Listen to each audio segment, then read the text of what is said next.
ኢትዮጵያ እጆቿን ወደ እግዚአብሔር ትዘረጋለች፣ አፍሪካም አንድ ትሆናለች። ይህንን ቃል የተናገረው ጋናዊ የነጻነት ታጋይ ኋላም የጋና ፕሬዝዳንት የሆነው ኳሜ ንክሩማ የዛሬ 62 ዓመት የአፍሪካ አንድነት ድርጅት ሲመሠረት ለአፍሪካውያን መሰባሰብ ኢትዮጵያ ምክንያት መሆኗን ሲያወሳ ነበር። ወትሮም ቢሆን ፀሐይ በምስራቅ በኩል ትወጣ ዘንድ ነባራዊ ሐቅ ነው። የአፍሪካውያን የነጻነት ፀሐይም የወጣችውም በምስራቅ በኩል ነበር።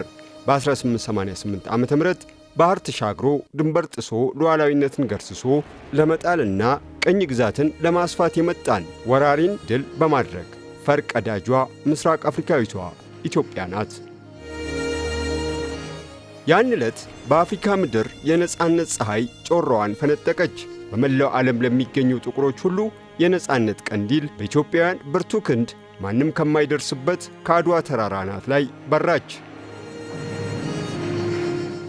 አድዋ በጠቅላላ የህብረተሰቡ ንቅናቄ የተሳተፈበት በጠቅላላ የኢትዮጵያ ሕዝብ ከላይ እስከ ታች ከታች እስከ ታች በሙሉ ተሰባስቦ የተካፈለበት ደሙን አፍሶ ድል ያገኘበት አጥንቱን በአንድ ቦታ ላይ የቀበረበት አድዋ የብዙ ኢትዮጵያውያን መቃብር በድል የተወጣበት ነው። ይሄ ነው ኢትዮጵያን አስተሳስሮ ኢትዮጵያዊነትን የገነባው።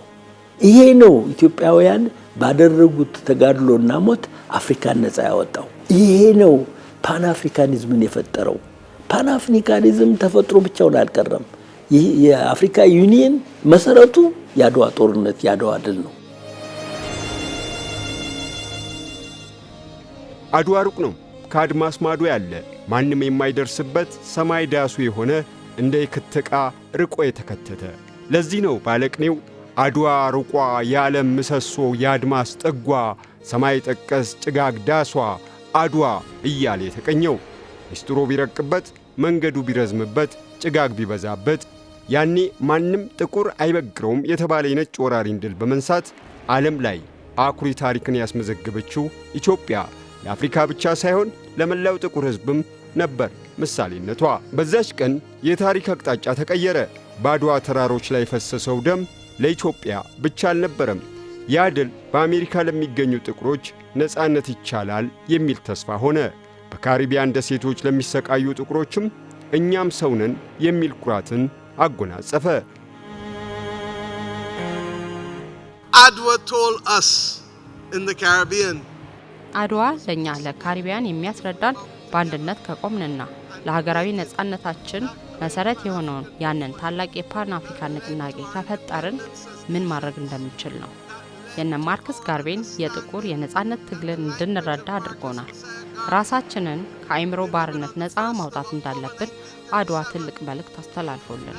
በአድዋ መንፈስ ባለፉት ዓመታት ውስጥ ምን ያህል ስኬቶችን እንዳስመዘገብን አይተናል። what we have achieved over the course of the last century. ዛሬ አድዋ መላ ዓለም የሚመሰክርለት የአፍሪካውያን የትግል መሠረት ነው። አፍሪካውያን በዚህ ድል ምሳሌነት ተመርተው ነጻነታቸውን ተጎናጽፈዋል። ኢትዮጵያዊነትን የትግላቸው ፍልስፍና አድርገው ታግለዋል። አድዋ ላይ የገጠሙት ሁለት ሰራዊቶች ብቻ አልነበሩም፣ ሁለት አስተሳሰቦች እንጂ። አንደኛው አፍሪካን ባሪያ አደርጋለሁ የሚል ትዕቢት፣ ሌላኛው ደግሞ በነጻነት እኖራለሁ የሚል ጽናት። ጥቁር የሚባል ሕዝብ ማሸነፍ እንደሚችል፣ ጥቁር የሚባል ሕዝብ ከሌላው ነጭ ከሆነውም ከሌላው የዓለም ሕዝብም እኩል እንደሆነ ያንን እሳቤ ማምጣት የቻለባቸው ሁኔታዎች አሉ። አድዋን ስናስብ ለኢትዮጵያን ሉዓላዊነትና የግዛት አንድነት ከማረጋገጥ ባለፈ ሰው እኩል ነው፣ ነፃ ነው፣ ክቡር ነው፣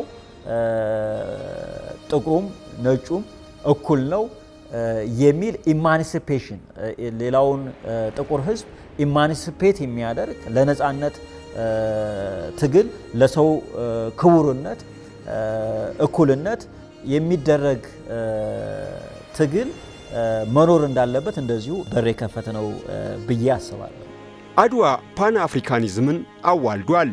ጋና ነጻነቷን ስታውጅ፣ ደቡብ አፍሪካ የአፓርታይድን ቀንበር ስትሰብር አይናቸው ወደ ኢትዮጵያ ነበር።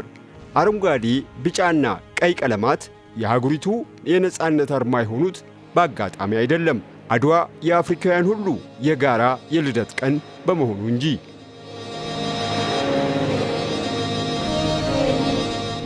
Extremely inspiring to see, to understand. የአድዋን ጦርነት ትርጉም መረዳት ለአፍሪካውያን እጅግ አነቃቂና አስፈላጊ ነው። አድዋ የቅኝ ግዛትን በመታገል የተገኘ የድል ምልክት ነው፣ እንዲሁም የአንድነት ምልክት ነው። ምክንያቱም መላው የኢትዮጵያ ሕዝብ የቅኝ ግዛትን ድል ለማድረግ በአንድነት ቆሟል። አባቶቻችን እንዳሉት ስንተባበር ቅኝ ግዛትን፣ ኢምፔሪያሊዝምን፣ ዛሬ ደግሞ ድህነትንና ኢኮኖሚያዊ መገለልን እንዴት ማሸነፍ እንደምንችል ለእያንዳንዱ አፍሪካዊ ምልክት ሆኖ ይኖራል። ስለዚህ ይህንን ታሪክ ለማስታወስ አለብን። ይህ የአፍሪካውያን ታሪክ ነው። ለራሳችን ለልጆቻችንና ለሚመጣው ትውልድ ልናስተላልፈው የሚገባ የአፍሪካ የስኬት ታሪክ ነው። which we need to tell ourselves and our children and generations to come. Ethiopia presents unity, freedom, fighting for justice. ኢትዮጵያ አንድነትን፣ ነጻነትንና ለፍትህ መታገልን ትወክላለች። የኢትዮጵያን የነጻነት ታሪክ ከቀሪው የአፍሪካ አህጉር የነጻነት ታሪክ ጋር ማገናኘት እንፈልጋለን። ለዚህም ነው በነጻነት ትግላችን አንድ መሆናችንን ለማረጋገጥ በባህልና በጥበብ ለመቀራረብ የእርስ በርስ ታሪካችንን ለማክበርና እርስ በርሳችን ለመተዋወቅ ከአህጉሪቱ ምዕራብ፣ ሰሜን፣ ደቡብና ምስራቅ ካሉ የነጻነት መሪ ቤተሰቦች ጋር ወደዚህ የመጣ ነው። We celebrate each other's history and that we get to know about each other. አድዋ ለፓን አፍሪካኒዝም እንቅስቃሴ መሰረት እንደሆነ ነው። አድዋ ሰው የሚባል ነገር አለው። ያም ክቡር የሆነ ሰው እኩል ነፃ የሚል ነገር አለው። ፓን አፍሪካኒዝም ውስጥ ስንመጣ ለጥቁር ህዝቦች ነፃነት፣ እኩልነት የተደረገ የትግል እንቅስቃሴ ነው። በካሪቢያም ላሉት አፍሪካም እንደዚሁ ላሉት ከኢምፔሪያሊስት ኃይሎች ማለት ከአውሮፓ ኢምፔሪያሊስት ኃይሎች ነፃነታቸውን ለማወጅ ያደረጉት የትግል እንቅስቃሴ ነው። በዚህ የትግል እንቅስቃሴ ውስጥ የአድዋ መንፈስ ትልቁን ሚና ተጫውቷል። ዛሬ ደግሞ ሌላኛዋ ባለቅኔ አድዋ ዛሬ ናት፣ አድዋ ትናንት፣ መች ተነሱና የወዳደቁት ትላለች። በእርግጥ እውነት አላት። ዛሬ አባቶቻችንን ታሪክ መድገም ካልቻል ጣልናቸው እንጂ አላነሳናቸውም። እሳት አመድ ወልዶ እንዳይሆን ነገሩ ዛሬ ሀገርን በብዙ ዘርፍ እናገለግላት ዘንድ ዕዳ አለብን። አባቶቻችን ለሀገር ሉዓላዊነት መከበር ምትክ የለሽ ሕይወታቸውን ገብረው እንዳስተላለፉ ሁሉ ዛሬም ኢትዮጵያውያን በአንድነት አብረው ታላቁ የኢትዮጵያ ሕዳሴ ግድብን እውን በማድረግ አፍሪካውያን ያለምንም ድጋፍ በራሳቸው መልማት እንደሚችሉ ለዓለም አሳይተዋል። We need to understand the Ethiopian people. መጀመሪያ ኢትዮጵያውያንን ልንረዳቸው ይገባል። በጣም ጠንካራ መሰረት ያላቸው ህዝቦች ናቸው። ለቅኝ ግዛት አልተንበረከኩም፣ አልተገዙም። በብሔራዊ ጥቅማቸው ላይ ከፍተኛ እምነት አላቸው። የራሳቸው የሆነ የልማት ማዕቀፍ አላቸው። ትብብርና ድጋፍ ቢጠይቁም እንኳ የሚመጣው ድጋፍ ከብሔራዊ አጀንዳቸው ጋር መጣጣም አለበት። ይህ አቋም የተገነባው በአኗኗራቸውና በራሳቸው ላይ ባላቸው እምነት ነው። Their national agenda, which is developed from their way of life, their belief in themselves. ሀገር አትደፈርም ያሉ ጀግኖች ኢትዮጵያውያን ዘር፣ ብሔር፣ ጾታና እምነት ሳይለዩ በአንድ ለጋራ ማንነት በመዝመታቸው አገራቸውን በደም አጽንተዋል። ይህም አፍሪካውያን አድዋን ለነጻነት ትግላቸው መነሻ ለፓን አፍሪካኒዝም እንቅስቃሴና ለአንድነታቸው ጥንስስ እንዳደረጉ ሁሉ በዚህ ዘመንም በአድዋ ድልና በፓን አፍሪካኒዝም እሳቤ ውህደትን ማፋጠንና ልማትን ማረጋገጥ ወሳኝ ነው። የዚህ ዘመን አድዋ አንድ መሆን ያለበት ድህነትን እና ከድህነት ጋር ተያያዥነት ያላቸውንም አስተሳሰቦች ጭምር ማሸነፍ ሲችል ነው። የዳታ ሉዓላዊነት፣ የመረጃ ሉዓላዊነት፣ የሳይበር ሉዓላዊነት፣ የምግብ ሉዓላዊነት የምንላቸው ነገሮች እርስ በርሳቸውም ተያያዥነት ስለሚኖራቸው የተሟላ ሉዓላዊነት፣ የተሟላ ነፃነት እንዲኖረን የዚህኛው ዘመን ትውልድ አድዋ የሚሆነው ቴክኖሎጂ ላይ አተኩሮ የሚሰራ ከሆነ በቴክኖሎጂ ዘመን ውስጥ መፍጠር የሚችል ከሆነ ወይም ደግሞ የተፈጠሩ ቴክኖሎጂዎችን ደግሞ ወደ ራሱ ኮንቴክስቹዋላይዝ አድርጎ አዶፕት ማድረግ የሚችል ከሆነ እና በዚህ ውስጥ ተፎካካሪ መሆን የሚችል ከሆነ አድዋ የተሟላ ሊሆን ይችላል። እስከ መቼ ድረስ ነው ኢትዮጵያ ህዝብ ለማኝ የሚሆነው? ቆንጆ አየር፣ ጥሩ አየር ያለው ሀገር፣ ሰራተኛ ህዝብ ያለበት ሀገር፣ ብዙ ነገር መስራት የሚችል ኢትዮጵያዊ ያለበት ሀገር እንዴት በምን ምክንያት ነው የሚል ደግሞ አዲስ ትውልድ መጣ። የዛሬ ልጆቻችን እንደ ድሮ እንደ አባቶቻችን ጠመንጃ፣ ጋሻ፣ ጦር ይዞ እንዲሄዱ አይደለም የምንፈልገው። በብዕራቸው በየመጻሕፍት ቤት እየገቡ ከሚያነቡት እንዲማሩ፣ ኢንጂነሩም በኢንጂነርነት፣ ሐኪሙም እንደዚሁ፣ ገበሬውም እንደዚሁ እያለ ሲሄድ አገሪቷ ከድህነት ትወጣለች።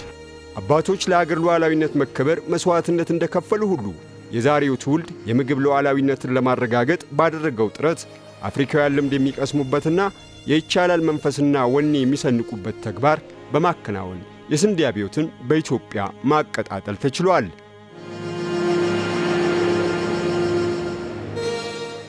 አድዋ ታሪክ ብቻ አይደለም፣ ትምህርት፣ ወኔና ቃል ኪዳንም ጭምር እንጂ። አንድነት ካለ፣ ዓላማ ካለ የማይደፈር ኃይል የለም። ያኔ በአድዋ የአፍሪካ ኩራት የጥቁር ሕዝብ ነፃነት ፋና መሆን እንደቻልነው ሁሉ ትውልዱ ሀገር በሚያስፈልጋትና በጎደለባት በኩል በመቆም አርበኝነቱን ዳግም ሊያረጋግጥ ይገባል።